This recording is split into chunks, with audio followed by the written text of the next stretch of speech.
Okay, now, took a lot for me to come up here because, you know, I don't like heights at all. But this was just too interesting, and I didn't want you to miss the whole shop, and it would give you a view of everything that's going on down here, and also how large his shop is now.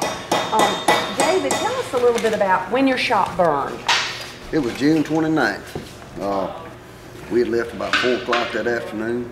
I got home and had a bunch of corn in my garden ready to pull and put up. I got started doing that, and a friend of mine, Dusty Drenner, was in Biloxi. He worked for the fire department down there, and he called me and I said, "Hey Dusty, what's going on?" He said, "Man, your shop's on fire." And I said, well, I didn't know where it was at. I said, "Well, go put it out." Because, you know, he was a fireman. That's right. I was just kind of joking along because, you know, I thought it was just probably a smoldering fire in the welding shop that would go out.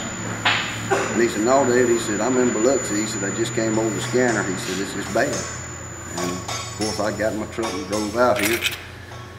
And I got here, I couldn't believe it. I guess I kind of went in the shop when I saw everything burning the way it was. And flames coming out of every crack, a hole in here. You know, Bruce Lewis came around, he said, "David," he said, "you got to get your forklift and your service truck out." He said, "You're going to lose it." And of course, I tried to get it out.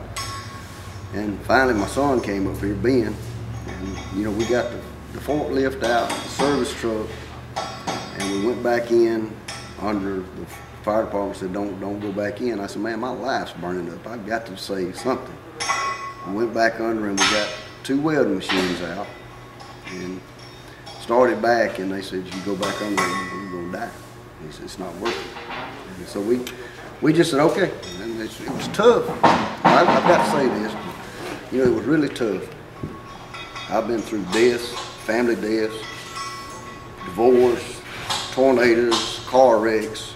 But man, anybody who goes through a fire, my heart just bleeds for them. That was the worst thing, other than death, that's, you know, that ever happened to me. But, you know, what really got my attention is this place was burning down, and I try to tell everybody this. I turned around, there were probably 50, 60 people standing out in the crowd. And one guy that I turned around, I looked at him, I won't call his name, but 2 weeks before my shop burnt, we buried his 27-year-old son. And when I looked in his eyes, I said, I don't have anything, I don't have any problem. You know, what I lost is material, it can be replaced. I can still go put my arms around both my kids. And actually, being the worst thing that had ever happened, you know, everybody says God takes lemons and makes lemonades, and that's basically what happened. We got a new shop, over 10,000 square feet. We added the hydraulics and the alternator starter, along with machining and welding. So, you know, I'm in debt, but, you know, aren't we all? It could have been a lot worse. You know, so I'm thankful, you know, for everything that I have.